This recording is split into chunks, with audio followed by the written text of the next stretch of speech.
Sebagai sebuah buku, kehidupan memiliki cerita di tiap lembarnya. Kisah manis berbuah kesenangan. Kisah pahit berbuah pembelajaran. Cara kita membaca tiap kisahnya menentukan makna yang bisa kita olah. Pada episode kali ini, Jenggun akan berkisah tentang bagaimana dari kehidupan hura-hura panggung gemebiar bertemu ketenangan batin. Dan inilah kisahnya.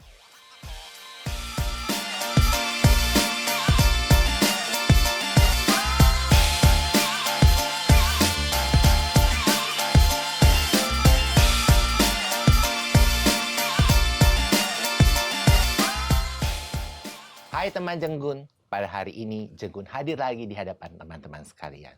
Bulan ini adalah bulan suci buat umat muslim. Jadi saya mau mengucapkan selamat menjalankan ibadah puasa. Hari ini saya kedatangan tamu khusus banget. Ini orang lama banget yang saya kenalnya udah nggak tahu lagi. Orangnya ini hebat lah pokoknya. Seorang koreografer, seorang penari dulunya, dan sekarang dia ada sedikit mengalami perubahan, tapi tidak ekstrim. Dan hari ini saya bertemu dengan Abang Hotman. Apa kabar? Assalamualaikum warahmatullahi wabarakatuh. Alhamdulillah baik. Ih, udah lama banget loh aku nggak ketemu Anda. Sibuk apa sih? Ya Allah. Ya gitu deh. Ih, habis nyalek ya katanya ya. Ingat yang obrolan di telepon apa? Iya, Ya, habis habis nyalek, nyalek, orang butuh duit. duit. Duta kol. Ya Allah. Ngapain sih Gun? Ngundang gua ke sini Gun? Ih, orang kan harus tahu siapa Anda, Ya makanya gua Allah. mengundang Anda. Jadi pemirsa, saya dipaksa ya untuk hadir. Enggak lah. Saya tidak memaksa orang, tapi hanya begini, ayo deh gitu. Jadi apa yang mau diobrolin nih Gun? Ngobrol apa ya? Orang udah tahu lah Anda tuh sebenarnya siapa. Cuma ya udahlah ya. Siapa dia? Jadi gini. Coba deh kita flashback dulu ya Ya. sedikit. Kan Abang tuh kan ya kita tahu lah Abang siapa gitu ya. Gitu. Warawiri di dunia panggung hiburan Indonesia gitu. Coba diceritakan dulu deh. Awal mulanya bisa di dunia itu bagaimana? Waduh, panjang banget ya. Jadi gini. Nggak apa-apa, kita ntar episode ini 4 hari 4 malam. Boleh ya? Boleh. Oke, jadi gini, berawal sebenarnya aku lupa tahunnya, tapi sekitar tahun 80-an. Pada saat itu ingin bergabung dengan salah satu grup tari yang lumayan terkenal. Tapi pada saat kita audisi, boleh nyebut nama nggak? Sebut aja nggak Oke. apa-apa gue sih. Pada saat itu ada perekrutan GSP Production. Oh, yang di Ya, Jalan Sriwijaya. betul. Nah, pada Anda saat pengen ke situ? pengen menyalurkan mungkin apa ya, bukan bakat tapi lebih kayak hobinya mungkin nari kali ya dari kecil. Nah, pada saat Menyalurkan energi kegilaan Anda berjoget ya. lumayan gila ya di masanya. Ya di masa itulah. Ya terus. Tapi nggak kunjung dapat berita apakah saya diterima atau enggak. Kebetulan ada Studio 26 di Jalan Sambas buka mau mencari penari lah gitu. Nah, terus alhamdulillah coba untuk ikut tesnya. Terus dilalanya pada saat itu ketemulah dengan seseorang yang namanya Mas Ari Tulang. Oh, jadi Anda bertemu dengan, karena dia udah ngajar di situ.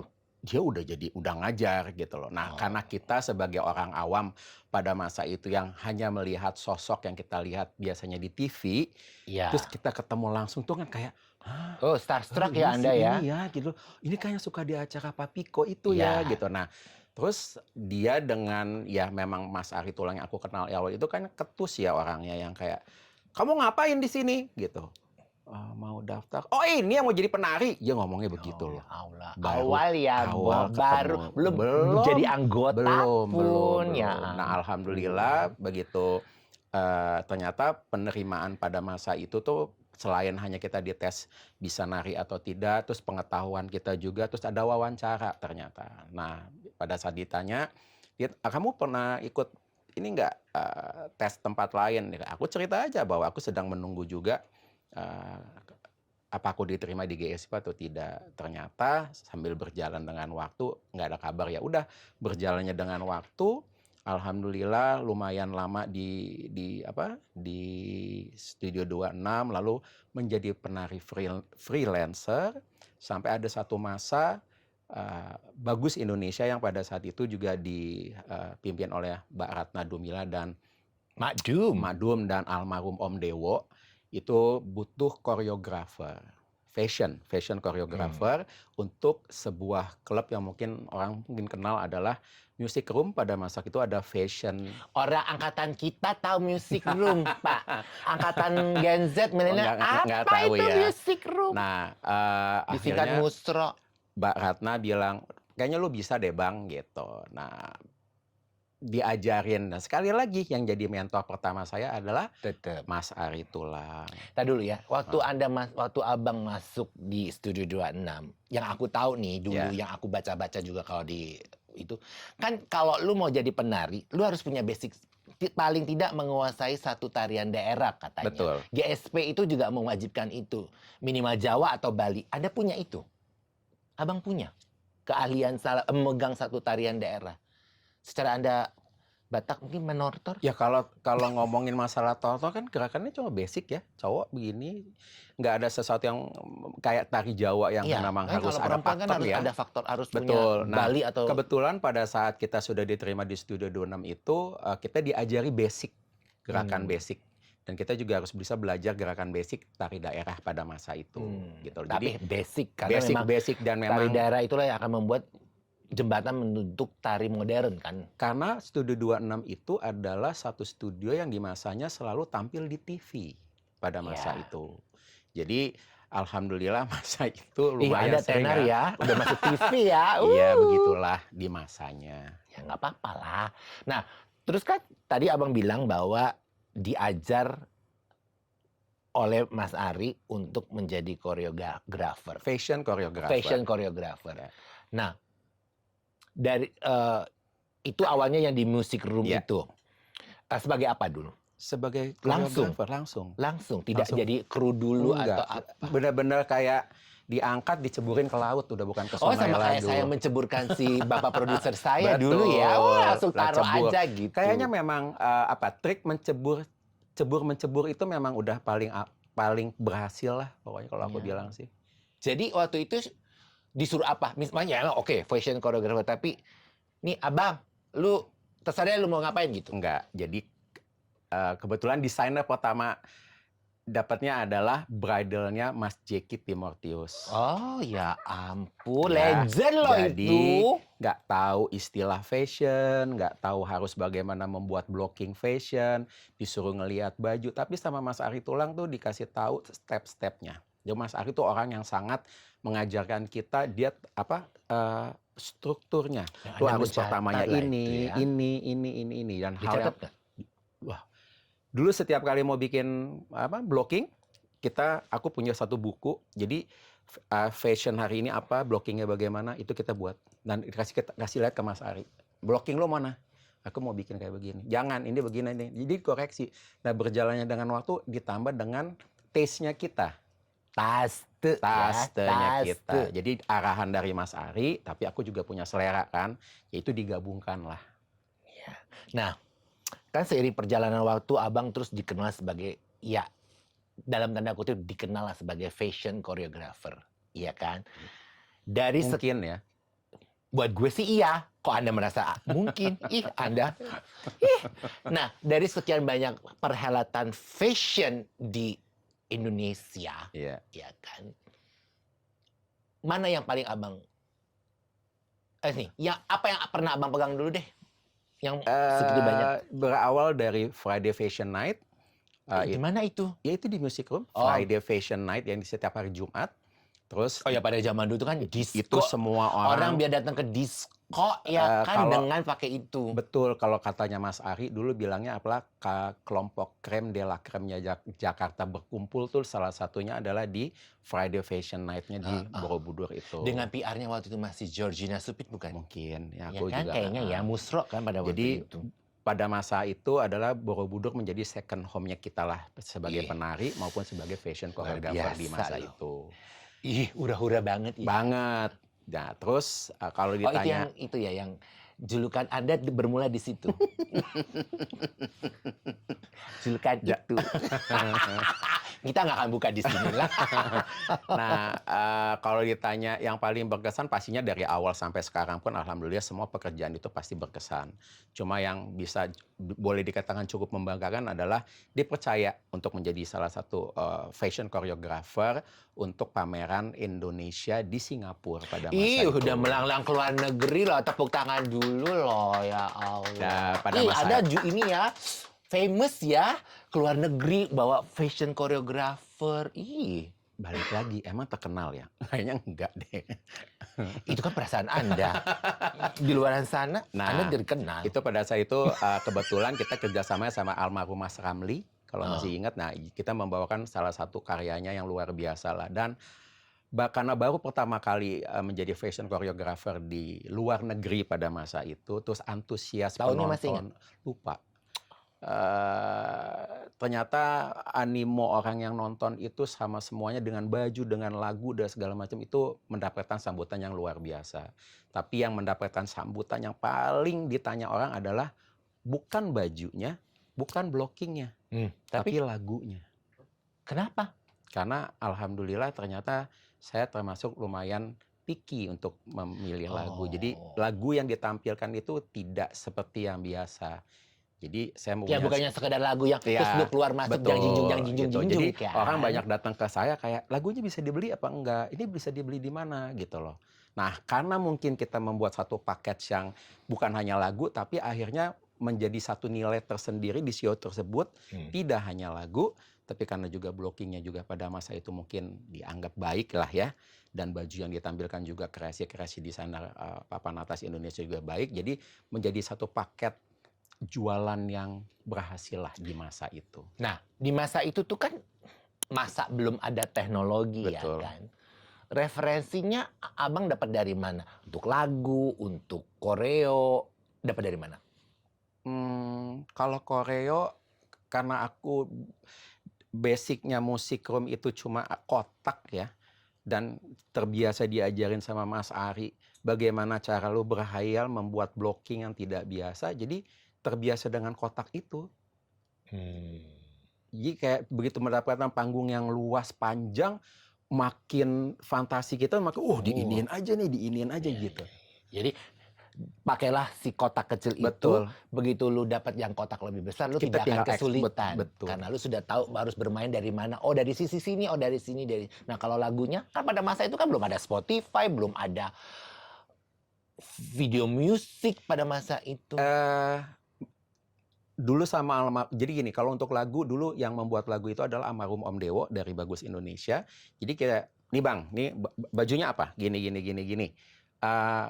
Lu pengen lagunya apa?" Nah, karena ada mix antara kita taste-nya penari, jadi kayak coba deh lagu etnik ini ditambahin musik disco, musik upbeat. Jadi kayak di-collab, kalau istilah sekarang jadi kayak Musik kontemporer kontemporer, iya. gitu loh. Yang di masanya orang kalau dulu mau pakai musik daerah itu kan ya plek-plek daerah aja. Iya. Ini kita coba ubah lagi, diedit lagi. Itu semua dikerjakan sama almarhum Om Dewo. Oke, dari sekian gitu ya. Tadi kan udah Ya. ngomongin klien yang paling favorit, perancang favorit deh yang pernah dibawain show-nya, dikoreoin sama Abang. Salvatore Ferragamo. Anda membawa dia datang ke sini atau Anda yang ke sono? Jadi pembukaan butik Salvatore Ferragamo di Plaza Indonesia, lalu Di La Moda itu? bukan di di pembukaan butik. butiknya? Jadi flagship-nya mereka Iya, buka iya. pertama kali itu, dan alhamdulillah dipercaya menjadi salah satu koreografernya.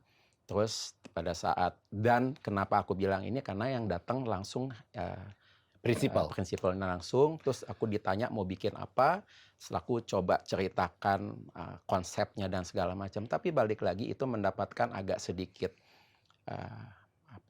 hambatan ya dari pihak mallnya sendiri, di mana pada masa itu aku nggak tahu mereka kiblatnya kemana.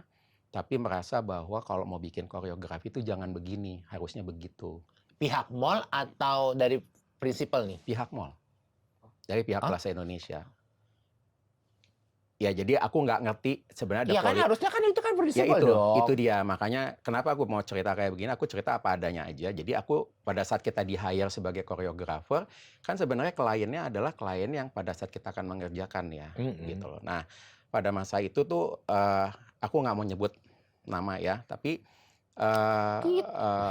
enggak, tapi maksudnya gini, Enggak lah. aku juga bingung kenapa kayak dia ngatur gitu, "Kamu mestinya begini, ini begitu, ini begini." Terus aku bilang, "Loh kok lu ngatur?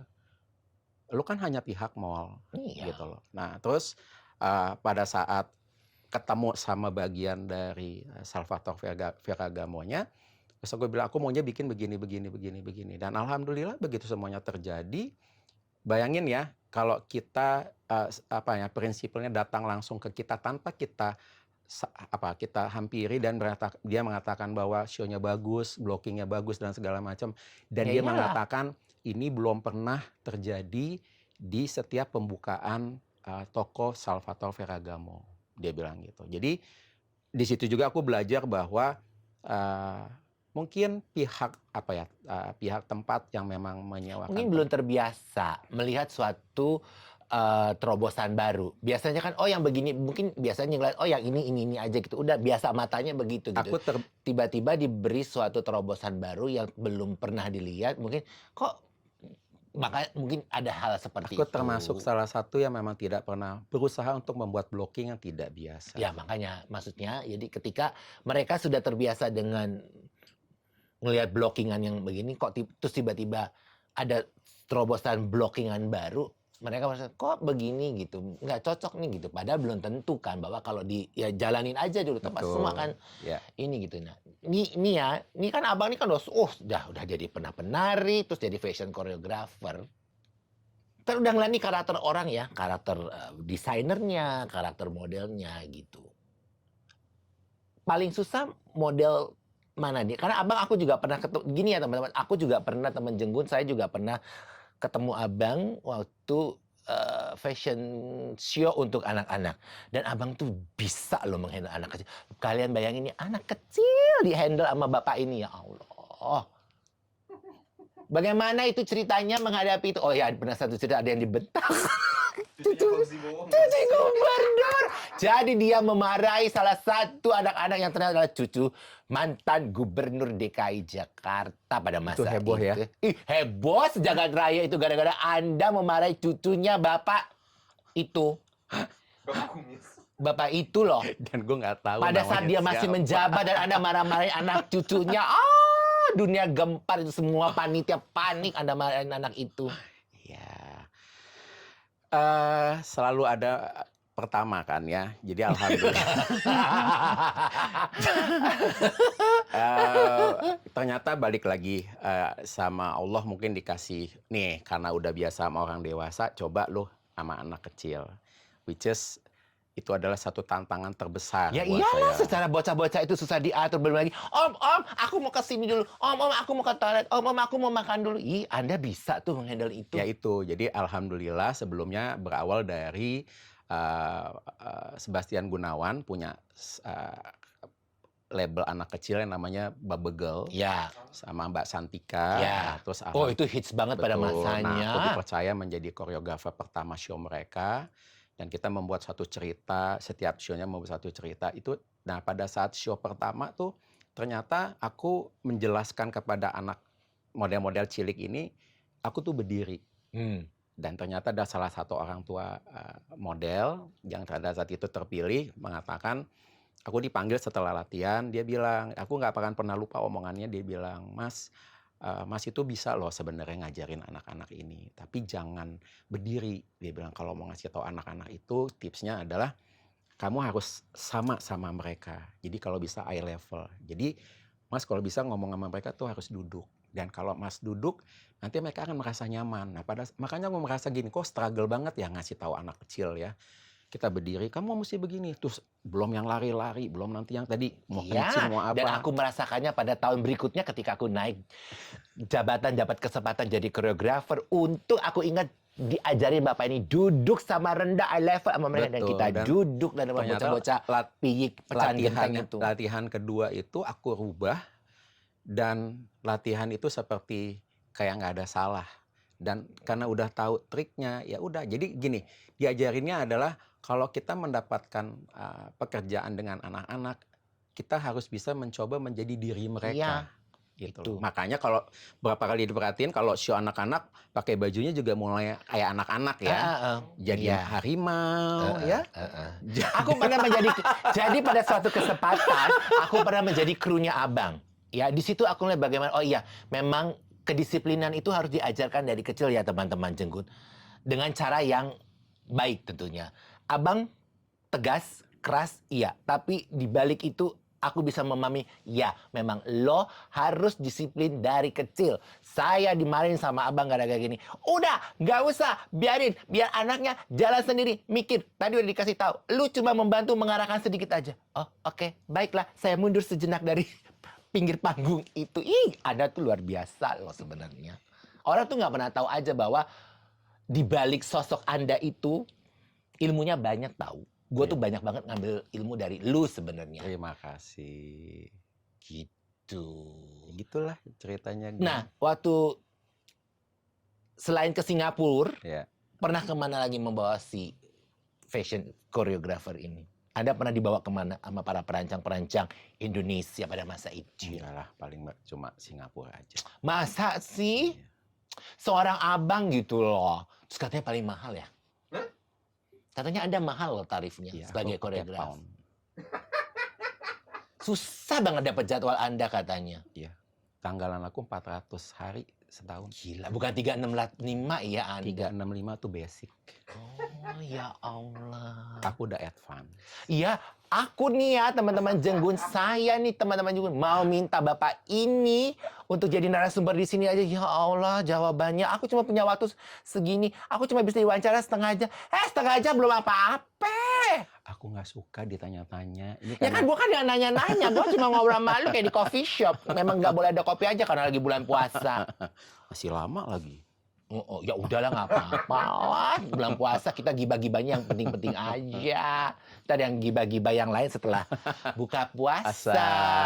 Gila loh. Terus gini, ini kan dari dunia gemerlap, hingar-bingar, lampu sorot. Ih gitu ya. Kenapa tiba-tiba Anda aku melihat di Instagram Anda kok sedikit berbeda?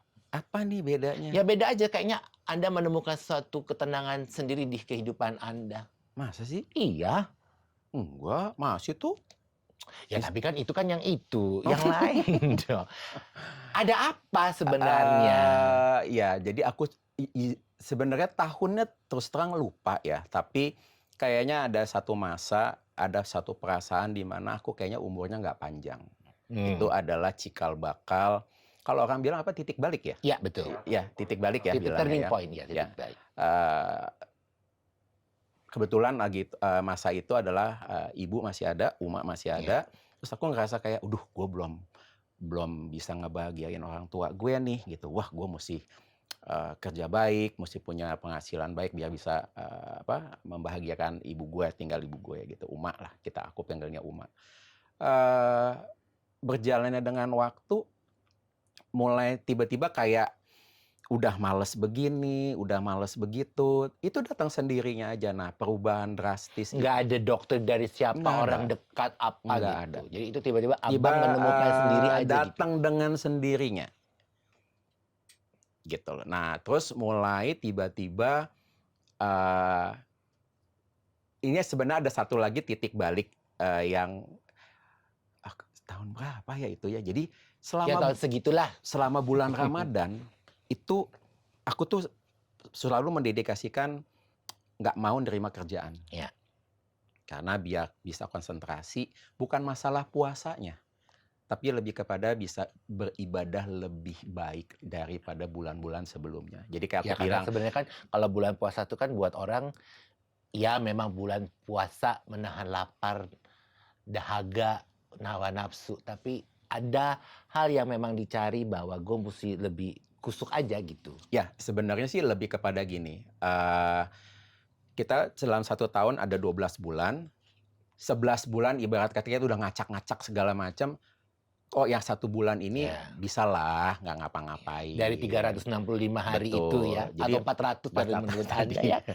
Jadi maksudnya benar-benar kayak nggak nerima kerjaan, jadi lebih di rumah dengan keluarga, lebih lebih khusyuk untuk bukan masalah ya puasa tapi lebih kepada ibadahnya sih, Hmm. Gun. Hmm. Gitu loh. Jadi kayak tarawehnya mungkin lebih Ya, nggak lebih ketinggalan.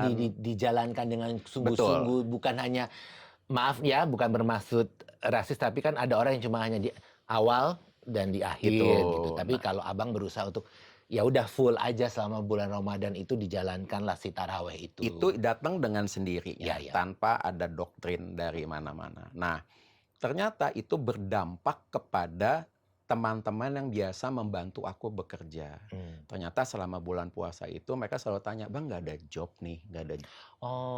Dan aku Oh. selalu bilang, "Ya, emang nggak ada, gue nggak pernah ngambil kerjaan. Bukan nggak ada yang nawarin, ada, tapi aku menolak."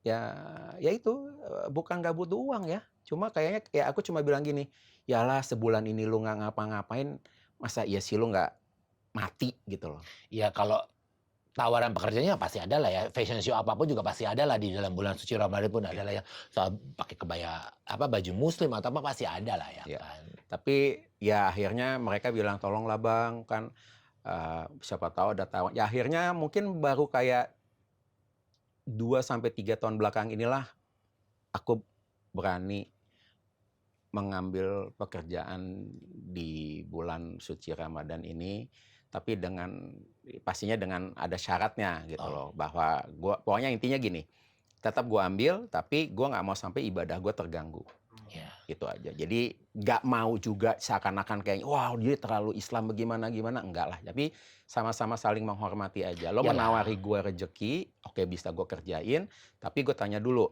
mengganggu kayak jadwal kita berbuka kah? Atau kita mengganggu jadwal kita untuk sholat kah? Gitu loh. Karena mau sholat tidak sholat itu kan sebenarnya pilihan ya. Iya betul. Kita juga nggak bisa bilang kayak tadi Gun bilang, kok dia Islam?" Nggak, gue nggak kayak gitu juga gitu. Jadi kalau mau sholat alhamdulillah, lo nggak mau sholat itu urusan lo. Ya, balik lagi kan ke pribadi masing-masing kan. Betul, Ya, gitu loh. tiap individu yang menjalankannya kan beda-beda gitu ya Betul. kan. Jadi, nah dari sekian, ini udah berapa tahun melakukan ketenangan batin ini? 2010 2010 Pas Ferdy Sambo dong masih kan? masih. Oh, Ya, itu tuh udah mulai. itu udah mulai gimana ya? Kalau ditanya perasaan itu udah mulai gini loh. Ini sebenarnya mau dibawa kemana ya? Anda, kok Anda gue jadi resmi? Abang. Gue tuh kebiasaan karena narasumber sebelumnya gitu-gitu. Jadi gini, ketika itu terjadi, Mm-mm. nih ya, di acara hura-hura itu, kan sudah merasakan nih bahwa, nih gue, abang ada pertentangan batin nggak di situ? Sangat, banget, banget. Nih gue nggak boleh, masih, apakah gue masih dibutuhkan di sini gitu ya? Atau memang gue udah nggak mesti di sini nih, gue udah mesti tidak melakukan pekerjaan. Tapi kan tadi abang bilang bahwa Itu kalau gue yang tidak, tadi, yang kedua. Cerita dulu aja, Tan. Kasih cerita dulu aja. iya iya iya. Nggak, yang tadi kedua pilihannya. Jadi pada saat itu datang ke Apa tadi aku, gue ngomong? jadi udah mulai kayak, aduh kayak gue udah salah nih ada di sini nih, gitu, Oh, gitu loh. Tapi ada tapinya, Gun. Aku nggak mau melabelkan bahwa dengan kata-kata bahwa aku sudah hijrah. Karena banyak orang di luar sana melabelkan aku oh iya, itu yang aku dengar. hijrah. Nah gini, kata-kata hijrah untuk aku pribadi sebenarnya itu sangat-sangat Sensitif. sensitif dan powerful.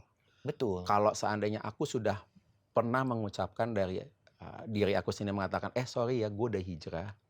Artinya gue udah nggak akan ada lagi nih di industri. Betul. Kenapa? Apa yang aku lakukan di sini itu semua udah bertentangan dengan apa yang aku kerjakan. Betul. Tapi kalau ditanya, kenapa sih lu? Jadi ada beberapa teman-teman aku juga kayak, lu kok malu banget sih kayaknya dibilang hijrah? Oh bukan masalah malu. Tapi nggak mau lah segampang itu melabelkan diri kita untuk seperti hal gitu. Karena zaman sekarang kayaknya hijrah tuh kata-kata lagi tren. Iya, balik lagi kayak tadi yang abang sempat bilang juga bahwa di balik itu ketika abang tidak mau mengambil pekerjaan di bulan suci Ramadan ataupun apapun itu, ada orang-orang yang sering bertanya kan, bang kok nggak ada gitu. Ternyata ada orang yang menggantungkan, Ya itu. secara tanda kutip menggantungkan hidup dari ketika abang memberikan pekerjaan ke mereka gitu Betul, kan. itu yang Nah, aku makanya ternyata aku kayak nggak sampai ke sana. Jadi kalau kata teman-teman gini, lu terlalu egois karena lu hanya memikirkan diri lu sendiri. Jadi aku pikir lah, ya bener dong untuk memikirkan kalau masa iya sih lu dapat kerjaan cuma dari gue gitu loh. Kan pasti juga kan mereka rata-rata kan mereka juga freelance ya ya gitu loh. Cuma ya alhamdulillah masuk dari 2 sampai 3 tahun masih ada lah yang masih percaya untuk memakai jasa aku gitu loh. Meskipun makanya tidak aku banyak juga ya.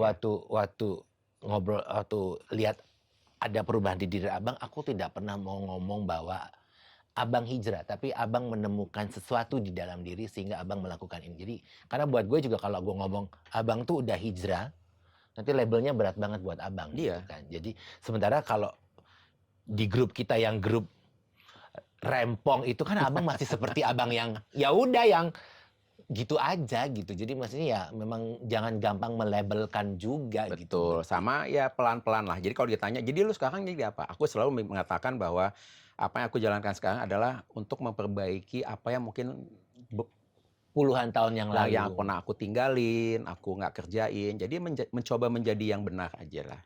Tanpa harus menjudging orang, tanpa harus bagaimana. Ya berbuat baiklah Betul, gitu ya. gitu Nah, lah. ketika menjalani ini sekarang nih, apa yang abang rasakan ke Sang Pencipta? Ya tadi, alhamdulillah merasakan lebih tenang. Boleh percaya, boleh enggak, kalau mau ngomong secara show, aku juga termasuk orang yang sudah sangat jarang show. Tapi kan tetap masih ada bang. Alhamdulillah, makanya aku Ya mungkin termasuk. karena abang sudah apa ya? Gue nggak ngomong melepaskan, tapi gini, abang mungkin sudah oke, porsi gue mungkin tidak gue perbanyak, gue akan memperbanyak porsi ke batinan gue ke atas, tapi porsi duniawi gue tetap ada, tapi tidak sebanyak yang dulu gitu. Jadi sehingga Sang Pencipta pun Tuhan, ya Allah lah kalau di abang, tetap memberikan rezeki walaupun ya segini aja dulu ya, segini aja buat lu gitu. Ya Mungkin nggak? mungkin aja. Karena sempat nyaris keluar dari mulut aku mengatakan, bukan nyaris, mungkin udah sempat keluar kali ya, "Gue udah nggak mau lagi ada di sini." Ternyata balik lagi belajar, semakin kita untuk menolak, ternyata semakin banyak cobaan atau lu sebenarnya yakin nggak untuk pilihan lo? Dan ternyata dengan kekuatan doa, ya kayak teman-teman aku juga alhamdulillah dipertemukan dengan teman-teman yang mungkin sejalan ya. Jadi cuma dibilang, "Coba lu berdoa, minta sama Allah kalau memang lu masih dibutuhkan di pekerjaan ini, lu masih akan ada. Tapi kalau memang enggak." Itu ternyata pelan-pelan ke ini sendiri kok. Sempat mengalami struggle nggak dalam pertemanan? Berat banget pertanyaan gue, gila. Kalau ngomong struggle aku rasa pasti akan dialami sama semua orang ya, yang tiba-tiba memilih untuk berubah menjadi lebih baik. Kenapa? Karena apalagi dunia yang aku kerjain, yang kita kerjain ini kan sebenarnya identik dengan hura-hura. Bukan? Ya udahlah itulah. Ya, jadi sesuatu yang semuanya dinilai dari apa yang lo pakai, lo berteman dengan siapa, pekerjaan lo, megang show apa, bagaimana. Nah, kalau kita masih melihat ke sana, kayaknya nggak maju-maju ya. Tapi pada saat kita sudah tidak melihat ke sana kan kita udah, ya hari ini gue show sekian banyak, alhamdulillah. Gue lebih kepada kayak ya udah itu adalah rezeki lo. Ya. Jadi nggak perlu lagi kayak udah nggak kayak, "Oh kok kayak sepatunya itu sih Gun, oh pakai celananya," udah nggak kayak gitu lagi. Kalau aku masih loh. Oh ya nggak apa-apa. Nggak ada yang bercanda. Anda siapa gitu. Tapi takut nggak nih? Ini pertanyaan manusiawi lah ya kan. Gue kan tidak menjalani itu ya. Karena kan kita pada suatu saat nanti tiba-tiba nih abang benar-benar total nggak mengerjakan ini. Kenapa? Udah siap belum? Alhamdulillah, insya Allah. Malah sebenarnya itu pilihan itu sudah mau terjadi 10 tahun yang lalu. Terus kenapa tidak terjadi? Banyak yang tidak melarang. Why? Kenapa? Mereka mengatakan katanya dunia yang aku geluti ini masih memerlukan aku. Jadi akhirnya aku seperti memilih mana yang aku nyaman aku kerjakan, yang mana tidak Tuh nyaman kan. aku kerjakan. Bener kan? Berarti emang Anda tuh memang masih dibutuhkan. Makanya Mereka tuh bergantung ke abang. iya, Tapi mahal dalam loh. dunia ini tidak. Mahal bayarannya dia ini. Gua nggak sanggup kalau bikin acara makin Bagian mahal jangan disebut.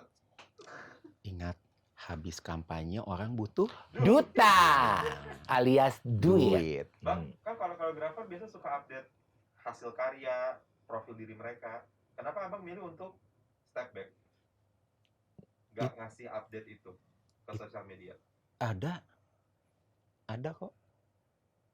Jadi cerita dong kenapa? Karena kan sosial media yang aku ikuti aku tidak mengikuti sosial media Anda yang mana. Aku cuma Pak tahunya yang itu. Produser, jadi sebenarnya aku punya 2 account Instagram. Jadi ini berhubungan dengan memang apa yang kita omongin sekarang sih. Jadi ya aku lupa exactly ininya, mungkin sekitar 5 sampai 10 tahun yang lalu itu aku sudah benar-benar decided aku mau quit semuanya. Dan pelan-pelan aku coba mulai dari sosial media. Dari mulai Twitter, hilang dulu.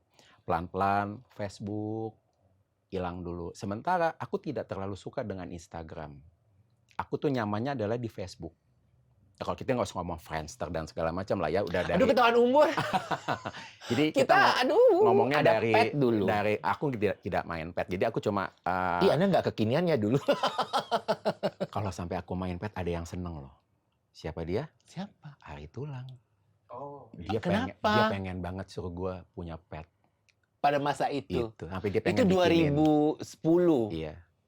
Tapi aku nggak pernah mau. Karena pada Karena pet itu sebenarnya ya kalau menurut aku pet itu kan tuh isinya teman-teman dekat circle kan. lu banget Betul. gitu. Cuma Jadi lu bisa ngapain aja tanpa dunia lain Nah, tahu siapa lo. masa gitu. itu aku sudah pelan-pelan memang nggak mau ada di sosial media lagi. Nah, setiap kali aku bekerja, karena aku selalu bawa kamera kemana-mana untuk mengabadikan apa yang memang terjadi di kerjaan aku, tapi aku tapi tidak pernah memposting itu di sosial media aku. Salah satunya adalah karena Facebook sudah aku iniin, yang tersisa hanya Instagram. Lalu foto-foto pekerjaan itu tidak pernah aku Upload. tampilkan.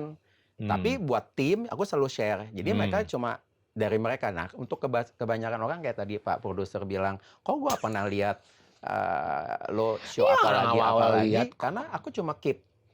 Nah, tapi berjalannya dengan waktu, teman-teman aku yang di tim aku ini nanya, Bang, aku ketemu si A kemarin nanya, si Abang itu masih ini nggak sih? Masih jadi koreografer nggak sih? Masih jadi ini nggak sih? Masih kerja nggak sih? Masih begini nggak sih? Gitu loh. Karena memang tadi gue bilang, karena memang niatnya sudah benar-benar mau stop. Terus ya disitulah berkecamuk kayak, sebenarnya gue maju apa mundur ya? Gitu loh. Jadi Stop terus mau buka apa? Buka warung ya katanya. aku sempat jualan loh. Jualan apa? Kacang, aku masak. Ternyata pandemi itu mengeluarkan bakat-bakat tersembunyi. Jadi waktu pandemi ya, nih ya boleh Abang, di masa pandemi yang kita tidak boleh kemana-mana itu, tiba-tiba dia berjualan teman-teman. Jadi di situ dia tahu yang namanya bawang putih, dia tahu yang namanya bawang merah, dia tahu yang namanya jahe, dia tahu yang namanya ketumbar, kemiri, dengan bertanya kepada si penjual, bawang merah yang mana, bawang putih yang Pandemi mana, itu. segala macam bumbu dapur dia tanya sama yang punya Karena kebiasaan cuma warung. tinggal makan kan. Kita pasti tanya bumbu dasar. Apa bumbu dasar? Dan bumbu dasar itu emang sudah ada, udah jadi, tinggal lu beli. Ya itulah. Nah, Nah, ini kenapa? efek COVID. Makanya Instagram yang kedua aku itu namanya, aku udah bilang, pokoknya jadi gini, kalau diceritain kayaknya kok terlalu religius ya gitu loh. Karena memang aku bilang, ya Allah kalau memang gua harus punya yang kedua, gue pengen namanya itu bukan nama gue, bukan nama yang bagaimana-bagaimana, tapi pengen nama yang sesuatu datangnya dari Al-Quran, tapi gue nggak mau menuliskannya dalam bentuk harfiah. Misalkan tulisannya apa gitu dalam bahasa Arabnya, tapi gue pengen plesetin tetap kekinian gitu loh. Tetep, ya kan? Ya kan tetap ada unsur milenialnya ya. Ya, unsur Anda lah. Betul. Nah, sampai akhirnya makanya terciptalah Instagram aku yang tulisannya mungkin cuma EHTR920. Nah itu tulisannya sebenarnya dibacanya adalah ikhtiar. Ya, dan aku baca bahwa ternyata ikhtiar itu adalah di Al-Quran ada, dan di Kamus Bahasa Indonesia juga ternyata Nah, itu yang ada. aku belum follow, yang si. Ya, dan 920 itu adalah bulan September tahun 2020 aku kembali memposting semua hasil kerja aku dengan karya aku. Dan setelah sekian lama vakum. Jadi ya itu, jadi kalau mau dibilang gimana ya, antara mau mundur tapi gimana, maju juga gimana. Ya nggak apa-apa, dijalanin aja ya. Ada mutualnya guys, dari fans saya. Oh, Ada. Gitu. Mutualnya Didi Gunawan nih. Hah? Itu fotonya pada saat kita, kalau nggak salah itu acaranya Putra Putri Batik yang kita ketemu di Grand Indonesia. 2018. oh Anda sebagai koreografer. Aku tamu apa Abang koreografer? Oh, koreografer. koreografer. Abang koreografer malam final. Oh iya, tamu benar, di benar, Malam benar. Bakat. Tuh, gue tamu. Gue lupa. Tamu di malam bakat. Iya benar-benar, katanya. gue tamu di malam itu. Ketemu nih sama Pak Juri. Dia juri. Itu juri kan? Oh, dia juri. Oh, ya Allah, produser aku jadi juri. Juri bakat yang malam itu. Oh, dia bisa menemukan bakat, makanya aku ditaruh di sini kan. Nah, gitu. Gitu. Ih, ya ampun. Jadi gitu, Gun. Jadi sebenarnya